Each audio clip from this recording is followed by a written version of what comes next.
அவர்களே, மக்களே மக்களுக்காக மக்களால் நடத்தும் ஆட்சி மக்களாட்சி என்றார் அமெரிக்க முன்னாள் குடியரசுத் தலைவர் திரு ஆப்ரஹாம் லிங்கன்.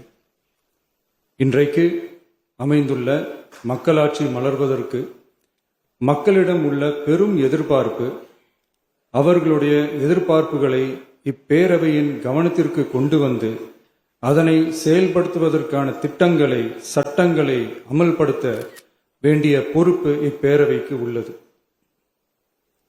அதிகமான மக்கள் அதிக நன்மைகளை இந்த ஆட்சி காலத்தில் நன்மை பெற்றுள்ளார்கள் என்கிற வகையில் நம்முடைய செயல்பாடுகள் அமைய வேண்டும். இங்கே அனைவரும் சமம்.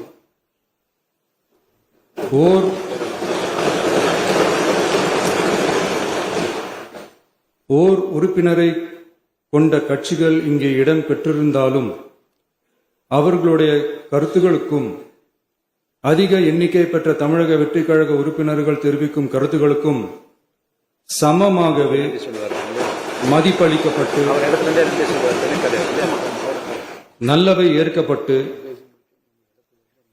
அல்லவை நிராகரிக்கப்பட்டு ஜனநாயகத்தின் இதயமாகவும் மூளையாகவும் இப்பேரவை செயல்பட வேண்டும்.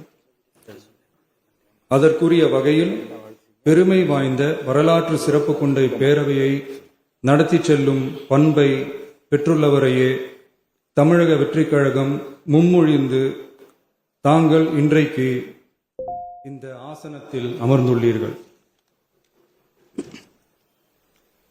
மாண்புமிகு பேரவைத் தலைவர் அவர்களே, தாங்கள் பேரவைத் தலைவராக ஒருமனதாக தேர்ந்தெடுக்கப்பட்டுள்ளீர்கள். தங்களை இந்த ஆசனத்தில் மாண்புமிகு பேரவை முன்னவரும் எதிர்க்கட்சி தலைவரும் தங்களுடைய கரங்களை பிடித்து அழைத்து சென்று அமர வைத்தார்கள். இந்த சம்பிரதாயம் எப்படி வந்தது என்று சொன்னால் சுவாரஸ்யமாக இருக்கும். பெரிய வரலாறு சம்பவத்தில் உள்ளது. இங்கிலாந்து நாட்டில் உள்ள பாராளுமன்ற நடைமுறைகளை போன்றதே நம்முடைய பாராளுமன்ற நடைமுறைகளும். மன்னராட்சி இருந்த காலத்திலேயே அங்க பாராளுமன்றம் இயங்கியது. அக்காலத்தில் அனைத்து அதிகாரங்களையும் பெற்ற மன்னரும் பாராளுமன்றமும் இயங்கியது. அங்கே மன்னர் ஒரு பணியை செய்ய வேண்டும் என்று விரும்புவார். பாராளுமன்றம் அவருடைய விருப்பத்தை பெரும்பாலும் நிராகரிக்கும்.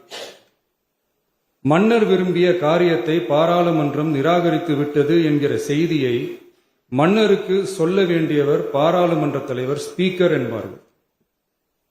பாராளுமன்றத்தின் கருத்தை மன்னரிடம் சொல்ல வேண்டியவர் ஸ்பீக்கர். அதற்கு துணிவு வேண்டும். சில பணிகள் செய்வதற்குத்தான் பாராளுமன்றத்தின் அனுமதி வேண்டுமே தவிர அந்த ராஜ்யத்தில் உள்ள எந்த பிரஜைக்கும் மரண தண்டனை விதிக்கும் அதிகாரம் மன்னருக்கு உண்டு. தான் விரும்பியதை பாராளுமன்றம் நிராகரித்து விட்டது என்று சொல்லும் ஸ்பீக்கருக்கு மரண தண்டனை விதிக்கும்படி ஆணையிடுவார். தலையை வெட்டி விடுங்கள் என்று ஆணையிடுவார்கள். இது பலமுறை நடந்ததால் யாருமே இந்த ஸ்பீக்கர் பதவிக்கு வர விரும்ப மாட்டார்கள். எனவே புதிதாக பாராளுமன்றம் அமையும் போது ஸ்பீக்கர் பதவிக்கு ஒருவர் அறிவிக்கப்பட்டவுடன் அவர் உடனே தலை தப்பித்தால் போதும் என்று ஓட்டம் பிடிப்பார். அணை முன்னவரும் எதிர்க்கட்சி தலைவரும் அவரை தடுத்து நிறுத்தி அவர் கைகளை பிடித்து இழுத்து வந்து ஆசனத்தில் அமர வைப்பார்கள். இதுதான் அந்த காலத்தில் இருந்து வந்த மரபு. ஜனநாயக முறை ஏற்பட்ட பிறகும் இம்மரபு தொடர்கிறது. நிச்சயமாக தமிழக வெற்றிக் கழக உறுப்பினர்கள் அனைவருமே உங்களுக்கு உதவிகரமாகவே இருப்பார்கள் என்கிற வாக்குறுதியை இந்நேரத்தில் அளிக்க விரும்புகிறேன்.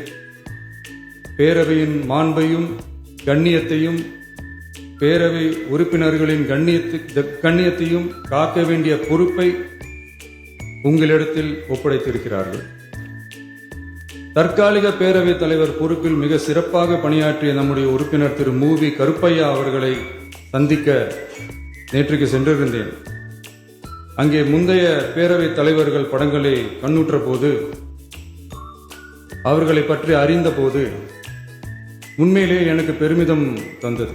ஏனென்றால் எடுத்துக்காட்டாக விளங்கும் திரு ஜே சிவ சண்முகம் பிள்ளை, டாக்டர் யு கிருஷ்ணராவ், திரு எஸ் செல்லப்பாண்டியன் அவர்களுடைய வரிசையில் மிக சரியான ஒருவரையே நாம் முன்மொழிந்துள்ளோம் என பெருமை அடைந்தேன். அதே போன்றுதான் நம்முடைய பேரவை துணைத் தலைவர் அவர்களும் நீங்கள் இருவருமே மிக சாதாரண குடும்பத்தில் பிறந்து மக்கள் பணியாற்ற வேண்டும் என்கிற அவாவில் செயல்பட்டு வந்தவர்கள்.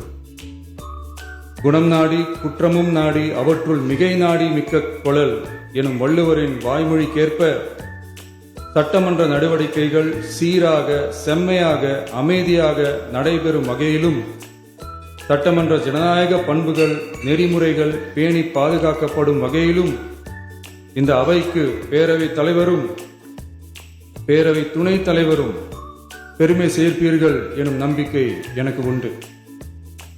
அரசியலுக்கு அப்பாற்பட்டு மனிதர்களை மதிக்கும் நல்ல பண்புகள் நிலைநாட்டப்பட வேண்டும். தமிழ் பண்பாடு போற்றப்பட வேண்டும். அவையின் மரபும் மாட்சிமையும் மதிப்பும் காக்கப்பட வேண்டும் என்ற நல்லெண்ணத்தின் அடிப்படையில் அந்த பதவி ஏற்றுள்ள தங்கள் இருவராலும் காப்பாற்றப்படும் என்னும் நம்பிக்கையை மீண்டும் தெரிவித்து என் உரையை நிறைவு செய்கிறேன். நன்றி, வணக்கம்.